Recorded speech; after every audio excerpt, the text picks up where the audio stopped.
Okay, so starting to drain the antifreeze now. This will be the beginning of taking the cab, well, or actually not taking it all the way off.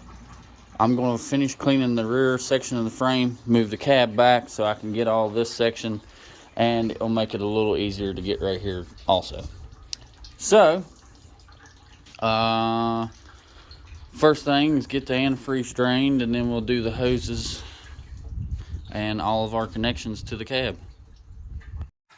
Okay, so while that's draining there, you'll have this orange wire that plugs right here. This goes to your fan motor. Disconnect it.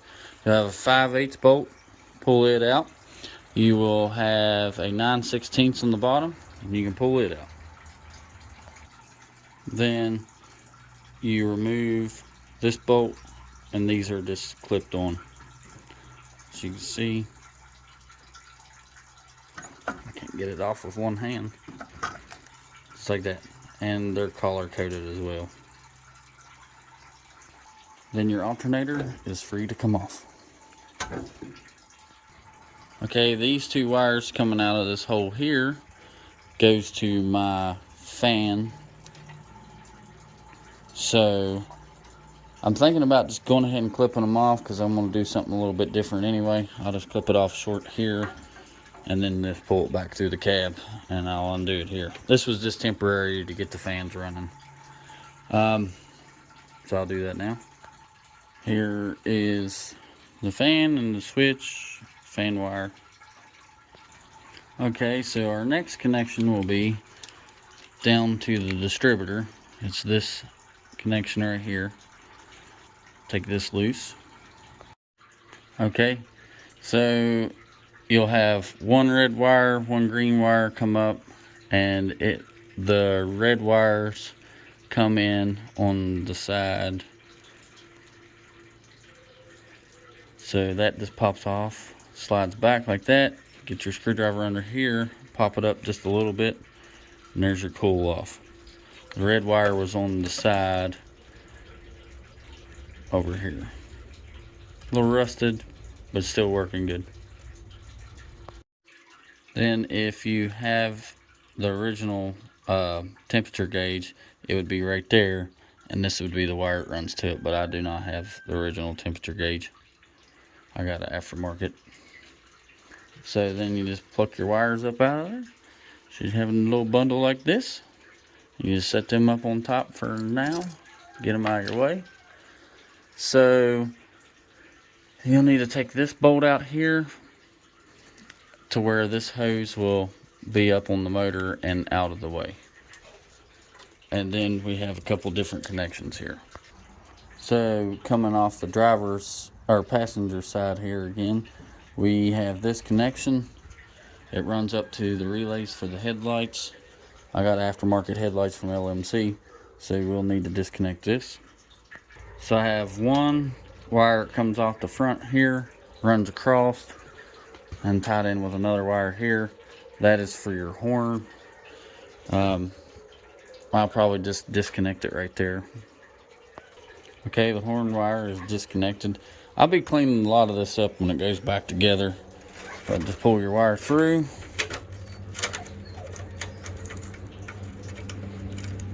Without the old zip tie in the way.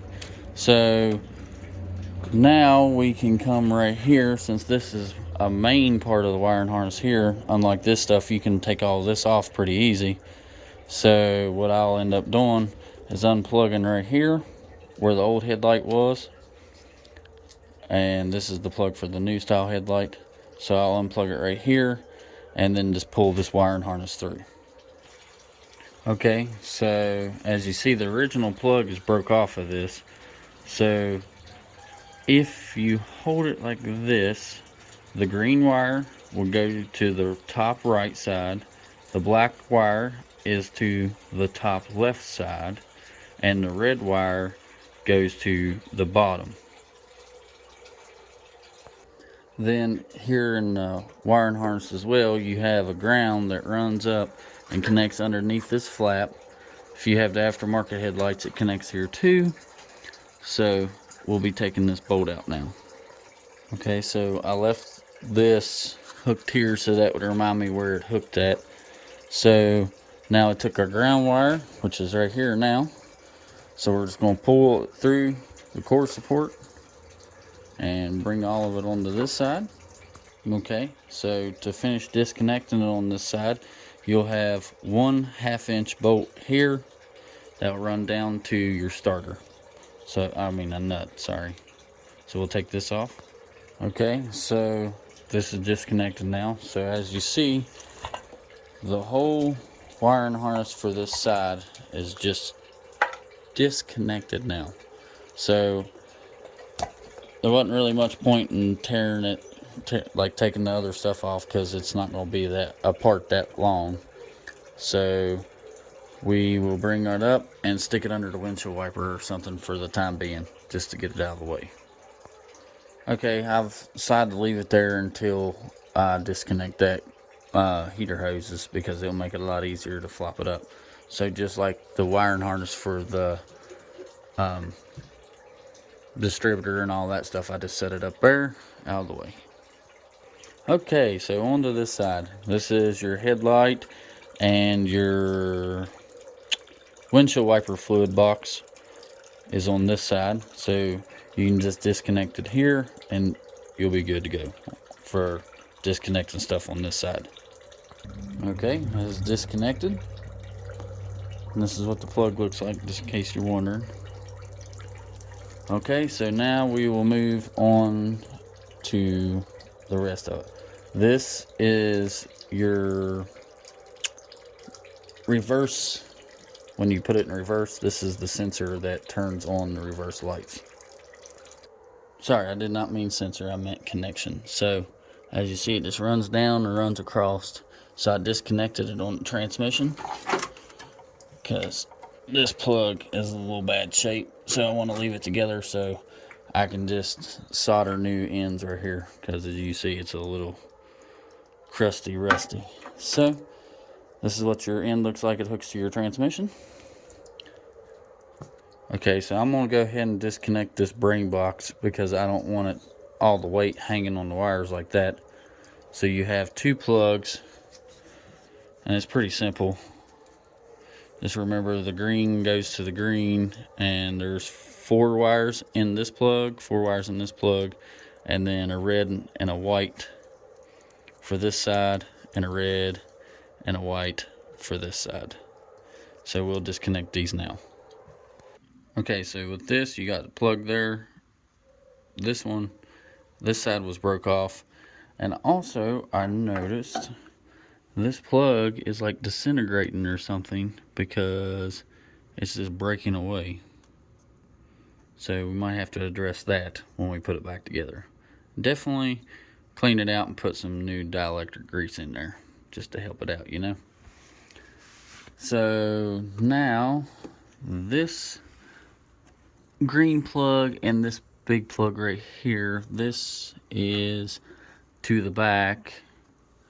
Well, I'm guessing this is the gas gauge wires, I'm assuming, and this is like your brake lights and all of that. So we'll disconnect these now, because there's a whole bunch in this. I mean, that one's pretty simple, it'll go right back together, and then this one can only go one way as well. It's the only kind of plug it's shaped like that. Okay, I was fighting, and I ended up breaking this clip on this side. But that's no big deal. That thing is so freaking tight in there that I don't think it'll be an issue. But we'll definitely spray it down with some contact cleaner and try to clean them up some, because they're in pretty bad shape. But yeah, there's a lot of mud and old junk back in there. Alright, so that is disconnected now. Okay, the antifreeze is pretty well drained out of the truck. I know I'm going to lose a little bit of antifreeze out of these heater core hoses, but it'll be alright. So the one on the bottom side, the way this truck's run right now, it comes from the water pump to the bottom side. The one that's lower, you see? And then the one that comes off the block goes to the higher side. So I'll get these off now. So these are stuck on there pretty good, but what an easy way you can do is just grab you a pair of little channel locks or something, and just right about here's where the nipple is on the end, so you can come behind it and just work it back and forth. Go back and just pull out on the hose as you're twisting it back and forth.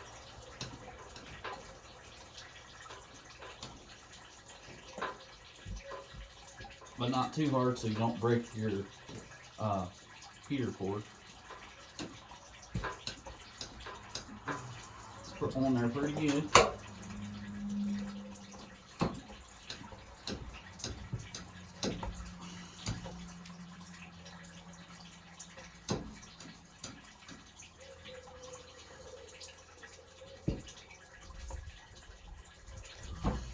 And just like that. Okay, so continuing on, you have this one bolt right here. Just take it loose so this hose off your back of your intake and your vacuum will be done. Okay, so now we got to take the cab mount itself loose. On this truck, you know, this is old trucks, they can change back and forth. It's a 16 up top and a 22 here on the bottom. So I'll take that loose. Okay, as you see, it is loose now. I'm just going to leave it like that just in case something happens and the truck rocks this way. So you just reach into here and get this out of the way, and your bolt is right down in there, right in the front. Okay, so the back bolts on the cab, it is a 16 up top again here, and then right here it'll be a 22 again. So just repeat that on this or on the other side. Wanted to show you, if you're working by yourself, you can use a breaker bar, set it down in there like that, and this lip will hold it so you can take it off from the bottom. Fun times.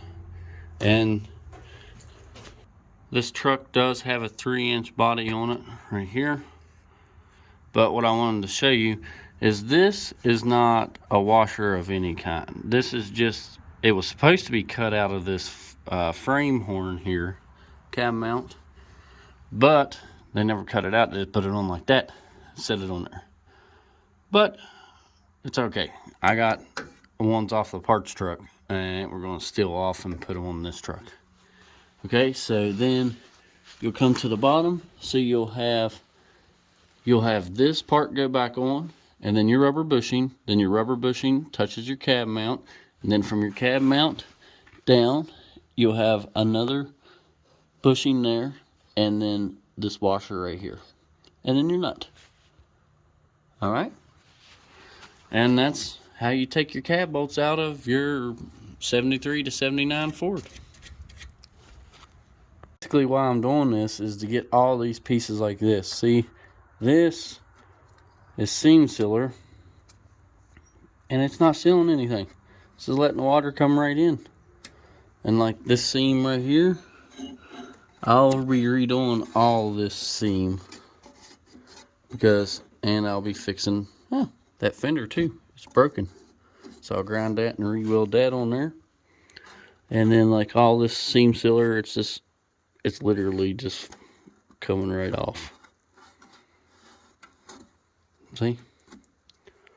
So I'll be fixing all that stuff back up, because you don't want water in the internal parts, because it will mess up a lot of stuff. But this seam's going to be really fun to try to get cleaned out. Then you got to seam seal the ends and down and around and down this way. But yeah, that's why I'm moving the cab back, so I can get it away from the motor, so I can have room to work. Plus, I can do all that stuff. And I'll have a better shot at welding all these miscellaneous holes that doesn't need to be there, weld them up.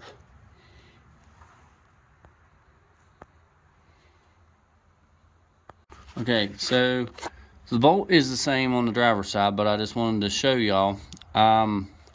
This right here is supposed to be hooked to the frame, first of all. Second of all, the bolt is the same. This neoprene bushing is the same. It's got the same cab mount repair as the other side. But then you come down here and it has the neoprene bushing and 2 washers and then this main one.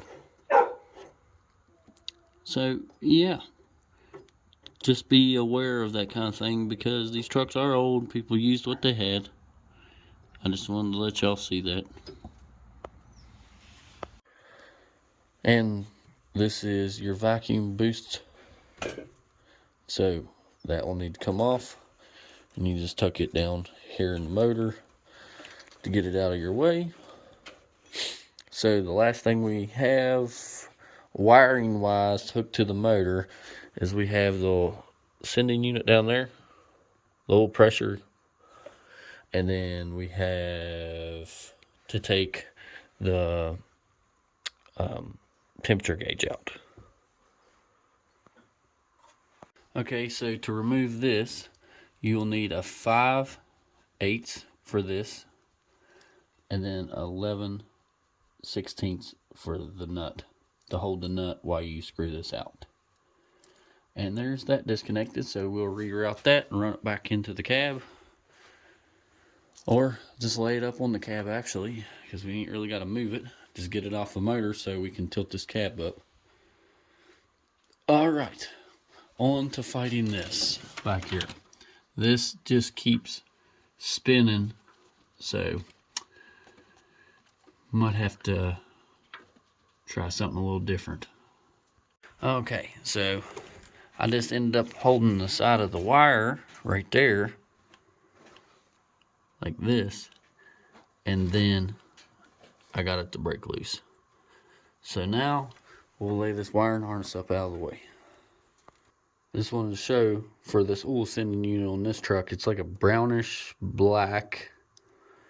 Not really knowing what color that is because it, I guess it's gotten hot and oil and stuff on it, but it's like a light brown in spots and then it's dark up here, but it could just be stained. So we'll just go by the green tip, goes to here. So now we got that stuff up out of the way. So you should be looking something like this now. Got it all tucked up and out of the way. Now we'll have to get this temperature gauge routed up out of there and stuck up as well. Okay, there it is, all the wiring harness laid up on the dash. That's why I love these old trucks. So anyway, all of that's laid up on the dash. So now I took the vacuum line off already over here. So now we'll move to the 2 brake lines and get them disconnected, and then do the steering shaft over there. Now these is like when you replace your master cylinder, these come in it. So these are to block off when it comes to you. So we'll use it to block it back off. Keep from losing a bunch of brake fluid all over the place. So this first one here is a 7/16. We'll do it now. This second one is a 5/8.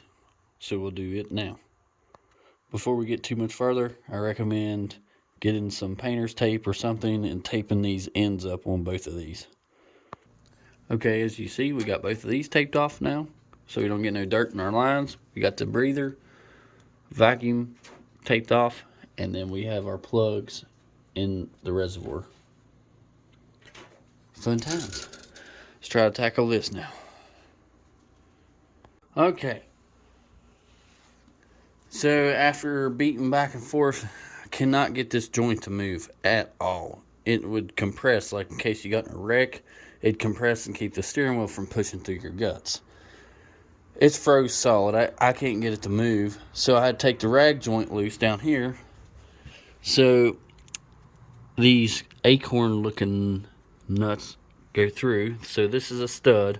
It goes through the rag joint. This piece goes, the nut goes right here through the hole, comes out right here. There's two of them. They set right there.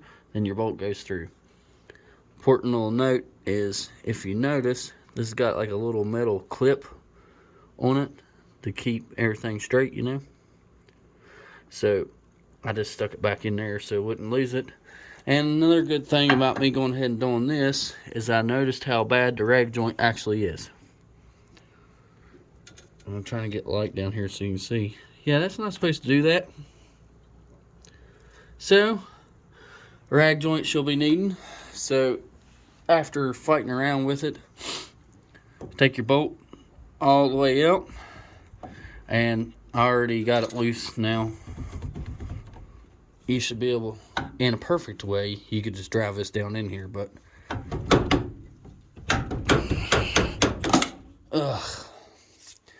and as you notice, on the 79, I don't know about the other years, but 79 and 73 and them, they have a groove here, right? Well, they also, if you notice, has a flat spot. So your bolt will go through that through that groove, right?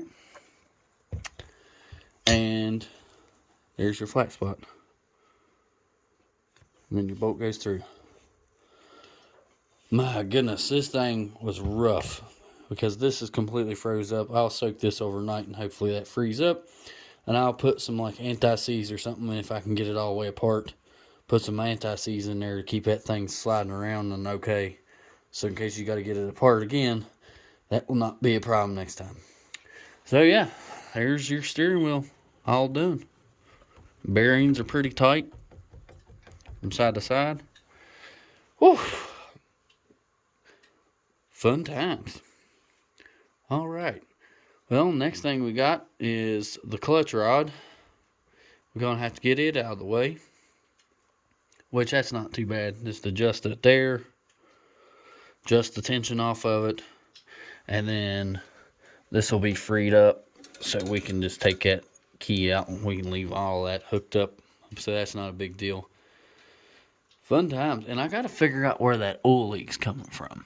I just noticed that's pretty good oil leak. Anyway, so yeah, moving right along.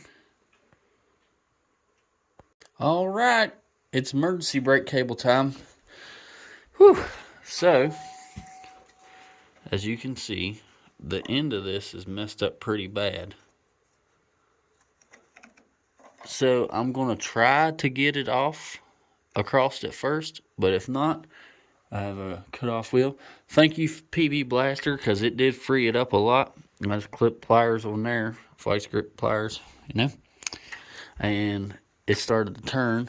We'll try to get it off without having to cut the end of it off, because I'd like to keep that so it wouldn't, you can put the pin back through it, or at least that's how this truck was, but it's pretty gnarled up at the end, but we'll try it anyway.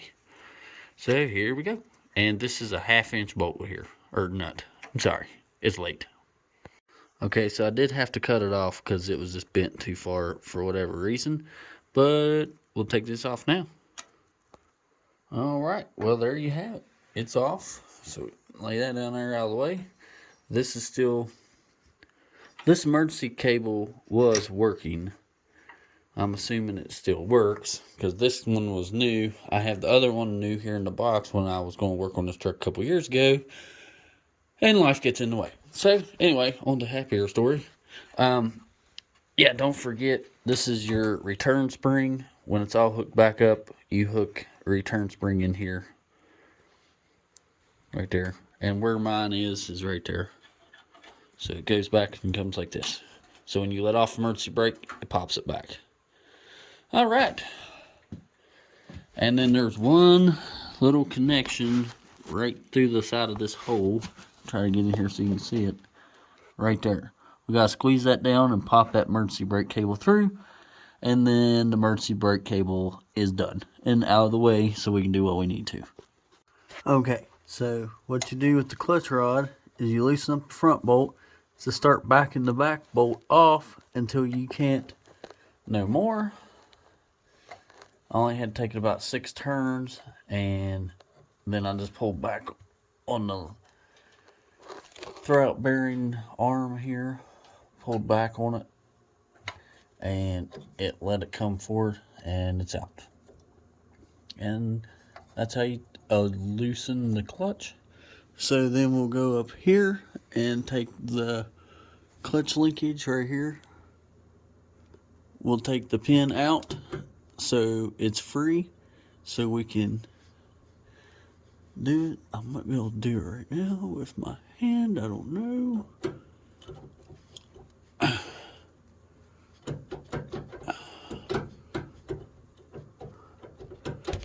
There it is.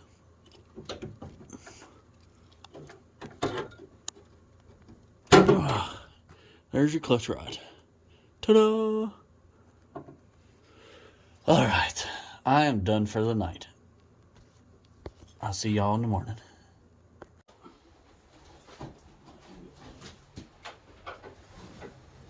Alright, now take it backwards.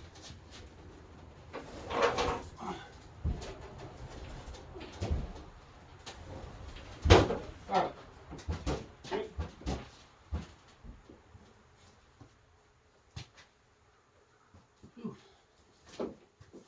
Yes, sir. Just sitting where you want it? Yeah, good.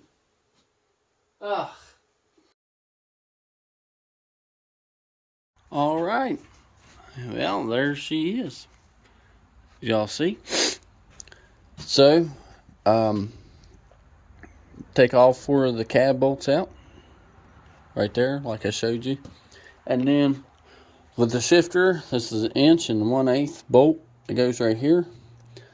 The shifter linkage goes through it like that. And then it has a pin on the back side. Bolt was a little frustrating to get out, but we got it out. What else? Oh, the shifter. Let me go over on that side so I can show you. Okay, so here's the shifter out of the truck, the gear shifter. So what you do is you push down on it when it's in the truck. I'm gonna move some stuff real quick. So you'll take it, you'll push down on it in the truck, and then you'll spin this collar to the left like this, and then it hits a free spot. So when it's in the truck, it's like this right here, right? It looks like this. So then when you push down on it, you just turn it to where it lines up with this slot, and the shifter pulls right out. But yeah, so that's what it looks like. We got it all sitting back there now, so I can clean this seam. And yeah, these cab horns was bad. Like, this one wasn't even holding anything. I'm surprised something bad didn't happen. Still not exactly sure where my oil leak's coming from. I think it might be from the back of the intake or the oil pressure gauge. Oh yeah, I want to show you. This is what that looks like. So yeah, just push down, twist it, and it pops right off. So stuff this back down in there. Keep stuff from getting in the transmission. But yeah, so that is how you remove your cab on your 1979 Ford F-150. Yeah, and it really not that heavy once you strip the cab. I'd preferred to have lifted it with the tractor, but as you see, not a whole bunch of room, so it happens. But yeah, there you go. When I start putting it back together, I will take some videos of it. But don't forget to like, comment, and subscribe. And like always, this is Adam, and y'all have a wonderful day and a blessed day. And I'll catch y'all on the next one. Bye.